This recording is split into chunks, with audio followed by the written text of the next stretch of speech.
On today's episode of Six Pack Cinema, we are reviewing Captain Marvel, the movie in which Carol Danvers becomes one of the universe's most powerful heroes when Earth is caught in the middle of a galactic war between two alien races. It's a little much. Yeah, a little much what the fuck plotline is. Dude, you should review movies. Oh my god, yes. Okay, I've had a couple, so time for movie review. All right, thank you for joining us here on Six Pack Cinema. On today's episode, we are reviewing Captain Marvel, and by we, I mean not me. I'm going to sit this one out, and it's just going to be John and Dave, but we first wanted to thank everyone who saw Captain Marvel and said, I want to listen to a podcast about this, and you clicked on ours.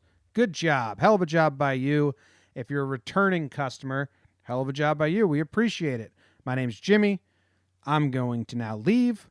John and Dave are going to talk all about this movie. It's a shame that you don't like these movies. But it's understood. It's well known. You hated Thor. You damn near ruined that whole podcast. It's very gentlemanly of me to say, listen, no one's going to want to hear my opinions on this. Yes, well, it was even more genuinely of us to invite you to the intro because you're just so good at it. Yeah, and I think my dog just shit, so I'm going to go take care of that, and I'm out. See you guys. Okay, cool. All right, see you at the end. Great. So, Captain Marvel, where do you want to start? There's a lot to break into here. There is. I think we should start how we always start, though, with our gut reactions, our gut feeling. All right, you go ahead. All right. I was going to say you go first. I will say I think the first act is a slog to get through. It was rough. It was very slow. But once things picked up in the second act, it got pretty good, and then the third act was fantastic. Yeah, I see where you're coming from. I wouldn't say it's a slog. I wouldn't say it's terrible. It was absolutely the weakest part. It was the weakest part by far. Yeah, I'll give you that. I didn't mean it was like terrible. It was just slow, and Yeah. I enjoyed it because I read the comics. I have a decent amount of background information, but for the average person, who doesn't have that, I don't think it was enjoyable. No, I enjoyed it. I did. I was sitting there. I was like, oh, well, we're piecing it together. I figured out early on that this was an amnesia sort of thing. It didn't bother me that much. It's not the best Marvel movie by far. We know up front say that. I liked it. Overall, good. A thumbs up. Yeah, I gave a little hint last week because I had already seen it, and I said I was putting it in the same level as Black Panther, which is it's above an average Marvel movie, but it's not one of the greats. Well, then you're putting it on par with an Academy Award nominated movie, Dave. So I think you're the only one that you were very critical of Black Panther, more so than anyone else I talked to. No, I don't know. I didn't think it was like amazing. It wasn't bad, but I really enjoyed it. I've watched it again since. I watched this actually my first time watching it called the D-Box Theater. It was it's like the 4D.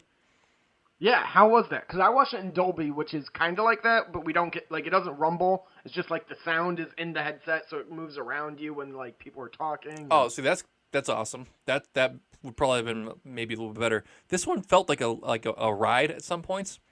Ever see did you ever go to Mom at like Jordan's Furniture? No. No, ever heard of that? Okay, well, basically, it was like the chairs moved. It was like a roller coaster where you stayed in place. It's a lot like every like Disney World like theater ride. I've been to like museums that have exactly like that. It was kind of similar to that. And at first, I was like, "Well, this is this." I'm sitting and like being tossed around because, of course, you have 4 settings. You can like raise it up to the top, and I was like, "Well, I'm here. I'm gonna do this all the way up." I cranked it up, and I'm like getting jostled around. I was like, "It's kind of cool for like the ships and battles, but like." They could have like just vibrated for the punches and the fight scenes because when I'm getting punched, like if when like Brie Larson got punched in the side of the head, I didn't need to be thrown like 6 inches to the left. It was a little weird. Sounds like it would be a fun thing to do once, but never again. I'm gonna do it again. Are you? Yeah, because by like halfway through, I kind of forgot about it and just like it just helped. It was nice. I liked it, but it shook the shit out of me. Shook the bejesus out of me. Yeah, you My sent phone. us a picture with you like bloody arm. Yeah. Yeah, it's no joke. My phone fell out of my pocket and down into like the middle of it, and I was like digging around like in the seats, but it's not like a regular seat where you just like put your arm down the side. I still tried to anyways, and I got stuck, and I cut myself pretty fucking good. Apparently the top of the seat just pops off. Oh, smooth. Would have been real easy to find my phone after that, but Did you have to go and get like a tetanus shot? I should. There was, honest, dude, 2 inches of popcorn. That's gross. It was disgusting.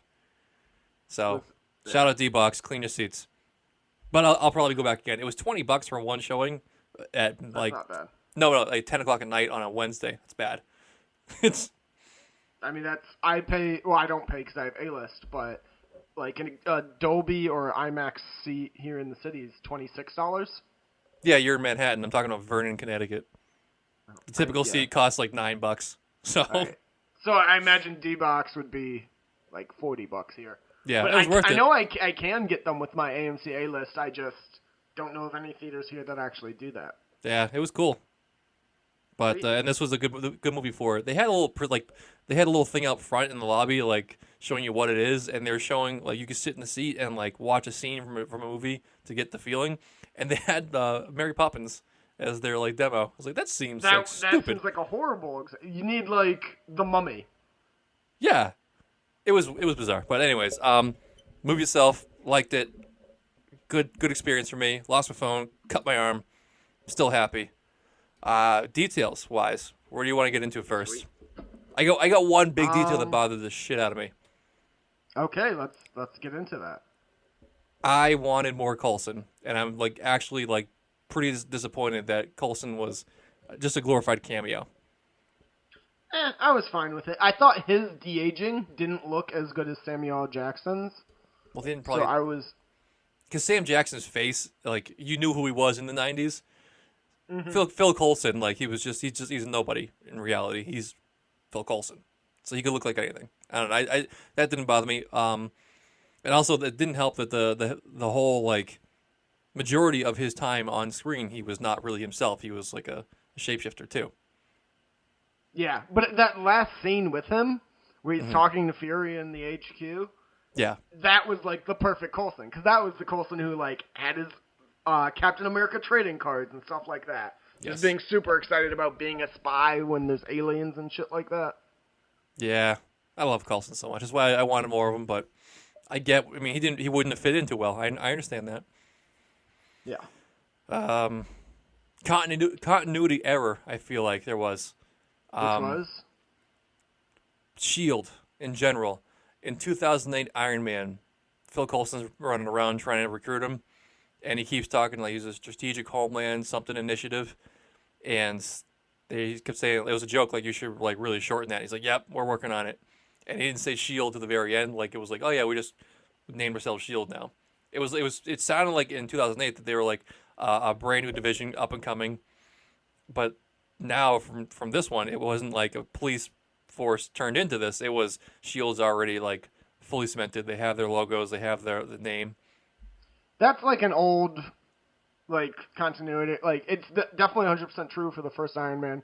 But I know in, like, all the Ant-Mans, when they do flashbacks to, like, the 60s and 70s, when Hank Pym's in S.H.I.E.L.D., doing S.H.I.E.L.D. stuff, I'm pretty sure the reference in the first Captain America and being in the 40s.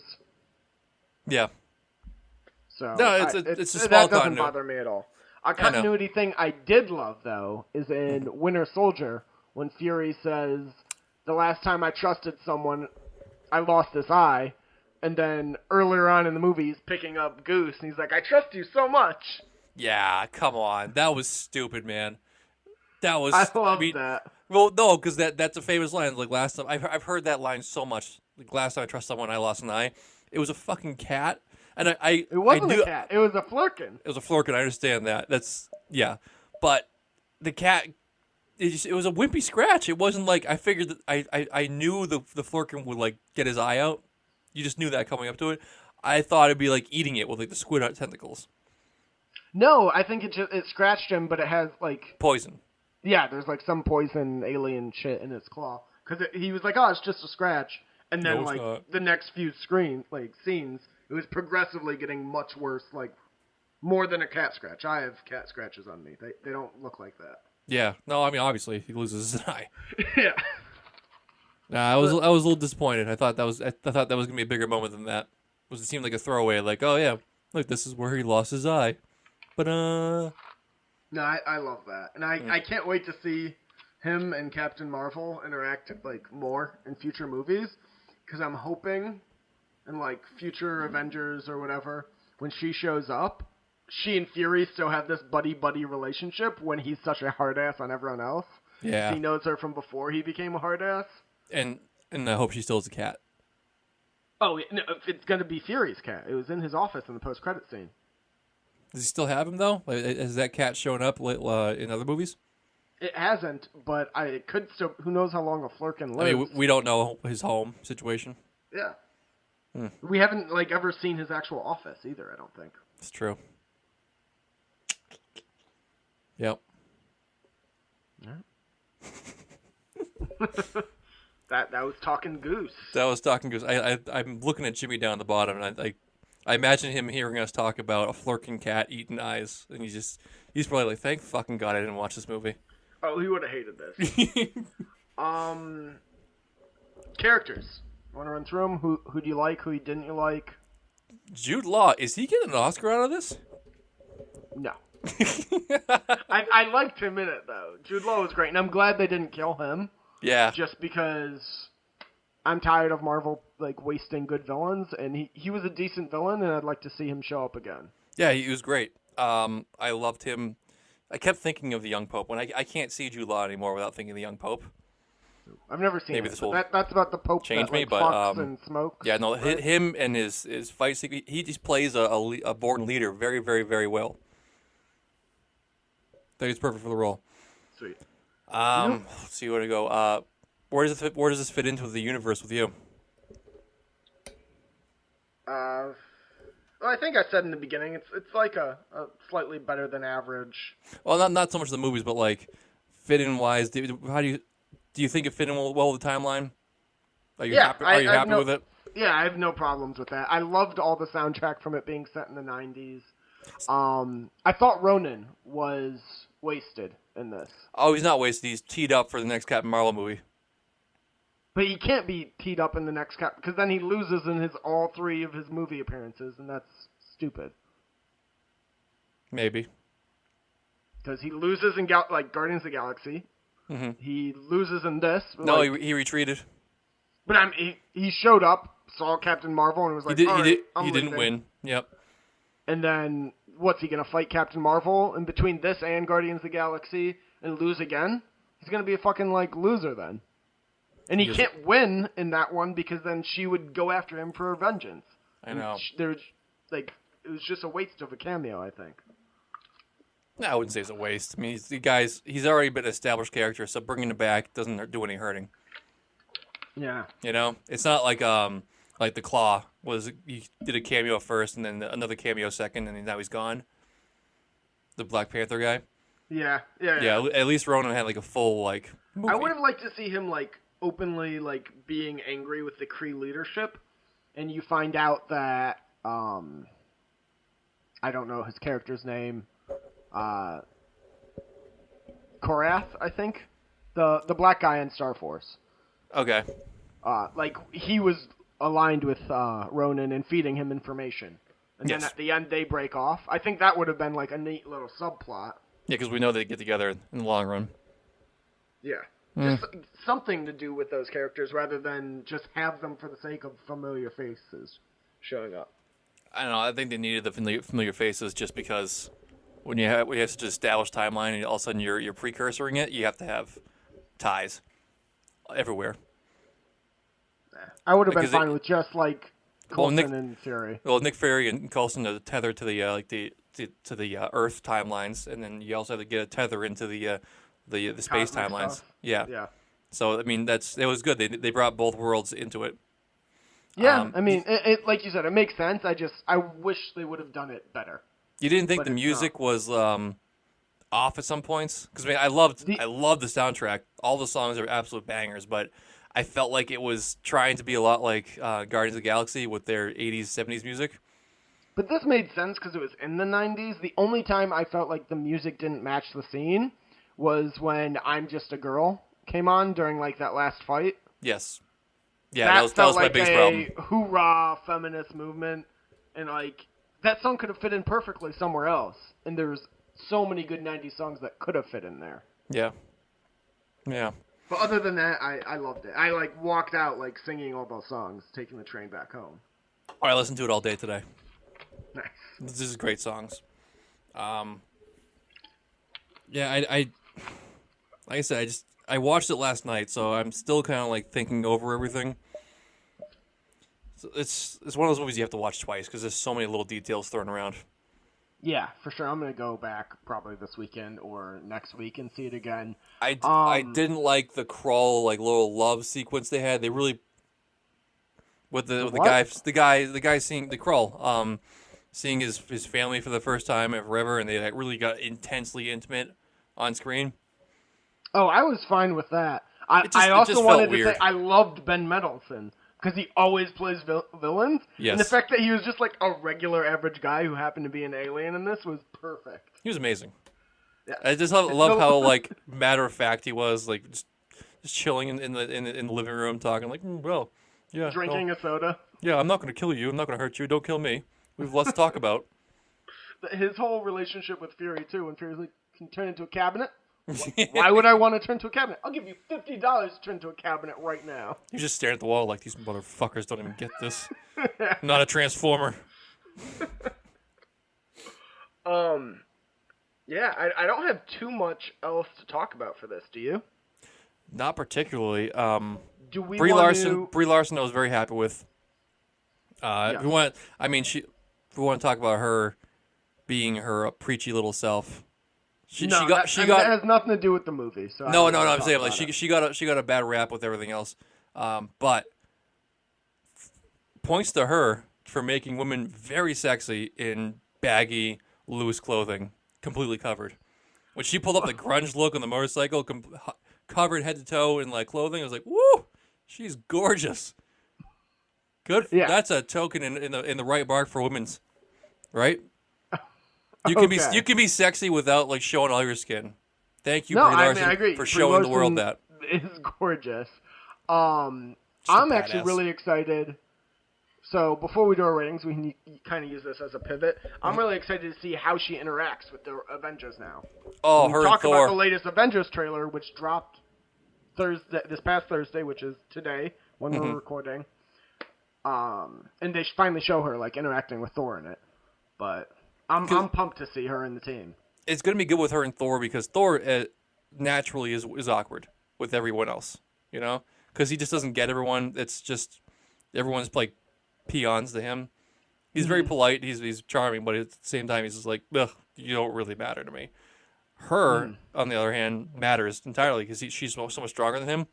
And she is the same thing because she's like amnesia she's got so much background that she doesn't know, and she seems like such a stranger everywhere she goes.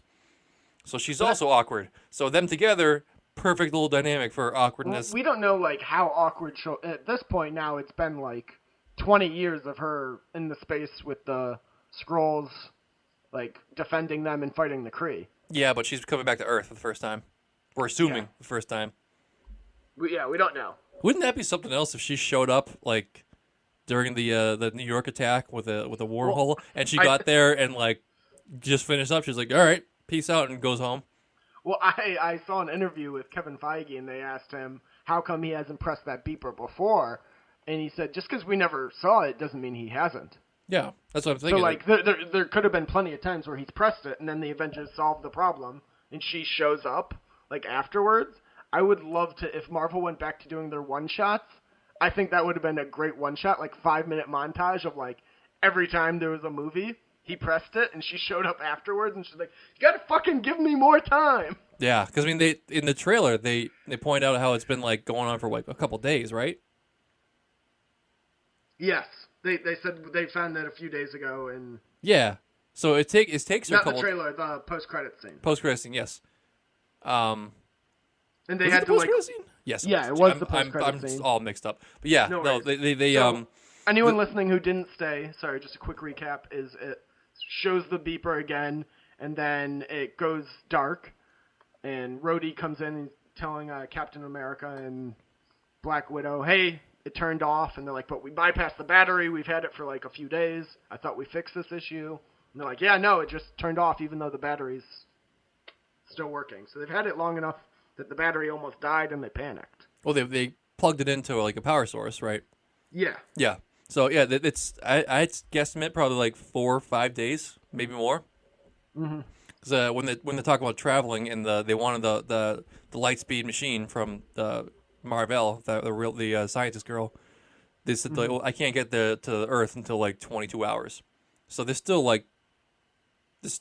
You can't just snap the fingers and get there. Yeah, there's some reality here. Yes, there's. You can't just snap and they fingers talked about and it in the last Guardians of the Galaxy movie too, where there's like warp points, like specific places where you can like go into light speed or whatever, where you're not going to end up in a star. That's so where Rocket. There's like Rocket went through like 20 warp zones in a row. Yes. Yeah. So there's a specific way that you have to take to get around the galaxy without dying. Mm-hmm. So she took can't a just little bit. show up. And she showed up kind of frazzled too, like she'd been like rushing. Oh yeah, she was like, "Where the hell's Fury?" Yeah, her hair was completely flat and matted down. So at first I thought that was showing that she was older and like aged some, but then the trailer today comes out, looks good as ever.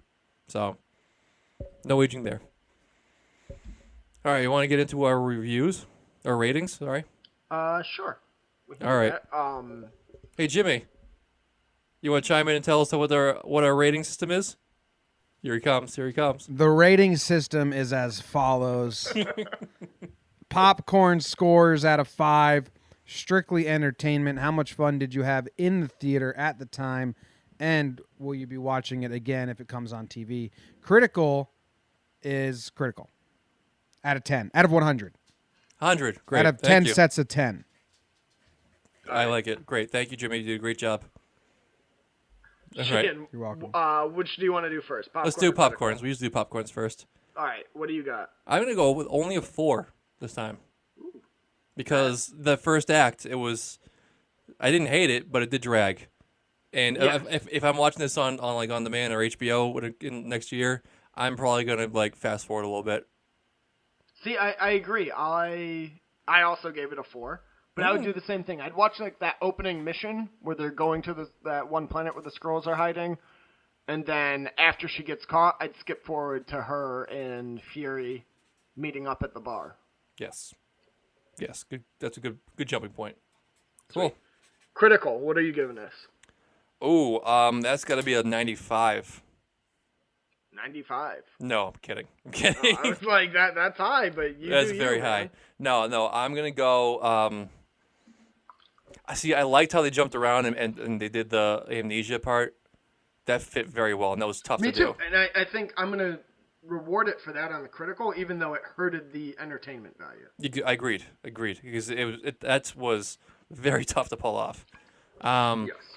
I'm not docking points for my opinion of the continuity errors. I mean, they're known for continuity. They're known, like, people are gonna nitpick the bejesus out of these things. So, this is gonna go low 80s. I think I'm gonna go 81. Holy shit! That's what I had written down. Same scores, 81%. Yeah, I am impressed with us.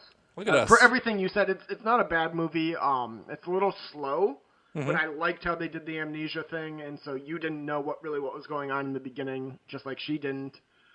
This is solid movie. It would have been in the 70s if it weren't for the amnesia, like how well they did that.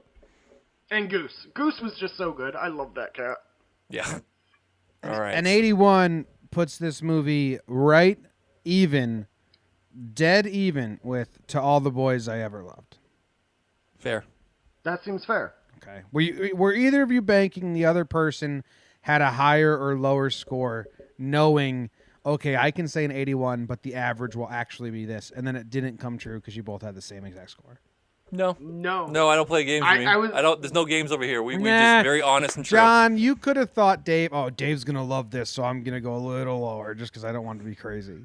No, Okay. no. Hey, heads up. If I disappear, go on without me because I'm at 5% right now. Okay. We'll blow through this really quick then. If Ben Affleck was in this movie, who do you think he should play? Ooh, I would love to see him as the Krull. I don't know. I think Ben Mendelsohn was just so great as it. I don't want to see someone else as that. That's true. And then he was I'd in like him to prosthetics be the like whole time. the science scroll. Just like a Yeah, but then side they were in character. prosthetics the whole time too, so you don't even get to see his pretty face. Yeah.